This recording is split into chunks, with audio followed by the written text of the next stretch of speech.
नमस्कार दोस्तों, राधे कृष्णा। आप सभी का स्वागत है इस पवित्र कथा में, जहां हम श्रीमद् भागवत महापुराण के प्रथम स्कंद के चतुर्थ, पंचम और छठे अध्याय का रसस्वादन करेंगे। प्रिय पाठकों, आपने पिछले अध्याय में परमात्मा के अवतारों की कथा का आनंद लिया। आज हम व्यास जी के असंतोष और उनके द्वारा श्रीमद् भागवत की रचना के रहस्यमय पहलुओं पर चर्चा करेंगे। आइए श्रद्धा और भक्ति के साथ इस कथा में प्रवेश करें।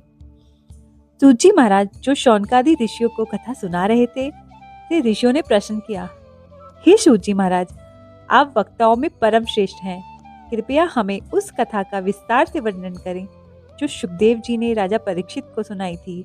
हमें यह भी बताइए कि व्यास जी ने श्रीमद् भागवत की रचना किस प्रेरणा से की और यह कथा किस युग में, किस स्थान पे और किस कारण से आरंभ हुई।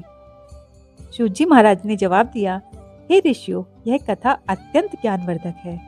व्यास जी ने वेदों, शास्त्रों और पुराणों की रचना की, परंतु इन ग्रंथों में ज्ञान प्रधानता होने के कारण व्यास जी को संतुष्टि नहीं मिली। वह चिंतित और असंतुष्ट थे। व्यास जी का असंतोष उनके पुत्र सुखदेव जी की एक घटना में प्रकट होता है। सुखदेव जी जब संन्यास के लिए वन को जा रहे थे, तो एक सरोवर में स्नान कर रही युवतियों ने उन्हें बिना किसी झिझक के देखा, लेकिन व्यास जी के वहां पहुंचने पर उन्होंने अपने वस्त्र धारण कर लिए। जब व्यास जी ने इसका कारण जानना चाहा, तो युवतियों ने कहा, हे व्यास जी, सुखदेव जी ब्रह्म ज्ञानी हैं। उनकी दृष्टि में स्त्री और पुरुष का कोई भेद नहीं। उनका चित्त सदा परमात्मा में स्थित रहता है, जबकि आपकी दृष्टि में अभी भी भेदभाव है। शौनकादि ऋषियों ने पूछा, हे सूत जी, सुखदेव जी तो समाधि अवस्था में रहते थे, फिर उन्होंने राजा परीक्षित को कथा कैसे सुनाई? सूत जी ने कहा, व्यास जी ने देखा कि कलयुग में मनुष्य श्रद्धाहीन और आयु में क्षीण होता जा रहा है।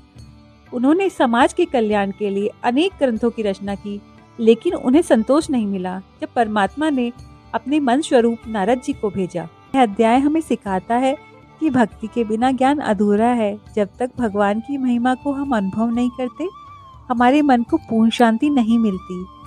5वें अध्याय में नारद मुनि और वेदव्यास जी के संवाद को विस्तार से बताया गया है। नारद जी ने, जो स्वयं भगवान के अनन्य भक्त हैं, अपनी जीवन यात्रा बताते हैं। वे अपने पूर्व जन्म की कथा सुनाते हैं कि कैसे एक साधारण बालक से वे दिव्य नारद मुनि बने। उन्होंने कहा, भक्ति का बीज उनके मन में तब अंकुरित हुआ जब उन्होंने साधु संतों की सेवा की, उनके मुख से भागवत कथाएं सुनी। और यह अध्याय में बताता है कि भक्ति कभी भी व्यर्थ नहीं जाती, यह केवल भगवान की कृपा से ही संभव होती है। 6ठे अध्याय में नारद जी द्वारा भगवान का गुणगान करते हुए बताया गया है कि भक्ति कैसे हर बाधा को पार कर सकती है। नारद जी ने यह समझाया, जब मनुष्य भगवान के नाम, रूप और लीला और गुणों में रमण करता है, तो उसके सारे पाप, दुख समाप्त हो जाते हैं। अध्याय का मुख्य संदेश है कि भगवान की भक्ति में इतनी शक्ति है कि वह आत्मा को शुद्ध करके मोक्ष का मार्ग दिखा देती है। जब तक मनुष्य संसार के मोह को त्याग कर भक्ति में नहीं लगता, तब तक वह सच्ची शांति प्राप्त नहीं कर सकता।